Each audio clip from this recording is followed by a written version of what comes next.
ಇನ್ನು ರೇಣುಕಾಸ್ವಾಮಿ ಕೇಸ್ನಲ್ಲಿ ಡಿ ಗ್ಯಾಂಗ್ಗೆ ಇನ್ನೂ ಕೂಡ ಢವಢವ ನಿಂತಿಲ್ಲ. ಕೊಲೆ ಕೇಸ್ನಲ್ಲಿ ಜಾಮೀನು ಸಿಕ್ಕರೂ ಕೂಡ ಸಂಕಟ ತಪ್ತಾ ಇಲ್ಲ. ಜಾಮೀನು ರದ್ದಾಗದಂತೆ ನೋಡಿಕೊಳ್ಳೋದೇ ಈಗ ದೊಡ್ಡ ಸವಾಲಾಗಿದೆ.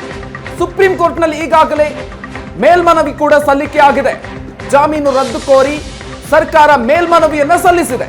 ಸುಪ್ರೀಂ ಕೋರ್ಟ್ನಲ್ಲಿ ಇದೀಗ ಘಟಾನುಘಟಿ ವಕೀಲರ ನೇಮಕಕ್ಕೆ ದರ್ಶನ್ ಚಿಂತನೆಯನ್ನ ನಡೆಸ್ತಾ ಇರೋದು. ದರ್ಶನ್ ಸೇರಿ 7 ಆರೋಪಿಗಳಿಗೆ ಸುಪ್ರೀಂ ಕೋರ್ಟ್ ನೋಟಿಸ್ ಜಾರಿಗೊಳಿಸಿದೆ.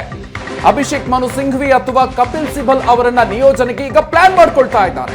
ಇವತ್ತು ದೆಹಲಿಗೆ ತೆರಳಲಿದ್ದಾರೆ ದರ್ಶನ್ ಪರ ವಕೀಲರು. ಕಪಿಲ್ ಸಿಬಲ್, ಅಭಿಷೇಕ್ ಮನು ಸಿಂಘ್ವಿ ಜೊತೆಗೆ ಮಾತುಕತೆಗೂ ಕೂಡ ಸಿದ್ಧತೆಗಳಾಗಿದೆ.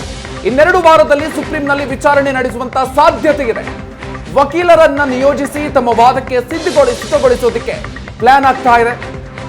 ರೇಣುಕಾಸ್ವಾಮಿ ಕೊಲೆ ಕೇಸ್ನಲ್ಲಿ ಡಿ ಗ್ಯಾಂಗ್ ಜಾಮೀನನ್ನು ಪಡ್ಕೊಳ್ಳುವಲ್ಲಿ ಸಕ್ಸಸ್ ಆಗಿದೆ. ಆದ್ರೂ ಕೂಡ ಸಂಕಟ ತಪ್ತಾ ಇಲ್ಲ. ಜಾಮೀನನ್ನ ರದ್ದುಗೊಳಿಸದಂತೆ ನೋಡಿಕೊಳ್ಳೋದೇ ಈಗ ದೊಡ್ಡ ಸವಾಲಾಗಿರೋದು. ಸುಪ್ರೀಂ ಕೋರ್ಟ್ಗೆ ಈಗಾಗಲೇ ಮೇಲ್ಮನವಿಯನ್ನ ಸಲ್ಲಿಸಿರುವಂತಹ ಹಿನ್ನೆಲೆಯಲ್ಲಿ ಸುಪ್ರೀಂ ಕೋರ್ಟ್ನಲ್ಲಿ ಕಾನೂನು ಹೋರಾಟಕ್ಕೆ ಸಂಬಂಧಪಟ್ಟಂತೆ ಘಟಾನುಘಟಿ ವಕೀಲರ ನೇಮಕಕ್ಕೆ ಚಿಂತನೆಯನ್ನ ನಡೆಸ್ತಾ ಇದ್ದಾರೆ ಡಿಗೆ. ಆ ಹಿನ್ನೆಲೆಯಲ್ಲಿ ಅಭಿಷೇಕ್ ಮನು ಸಿಂಘ್ವಿ ಅಥವಾ ಕಪಿಲ್ ಸಿಬಲ್ ಅವರನ್ನ ನಿಯೋಜನೆ ಮಾಡೋದಕ್ಕೆ ಪ್ಲಾನ್ ಮಾಡ್ಕೊಳ್ತಾ ಇದ್ದಾರೆ.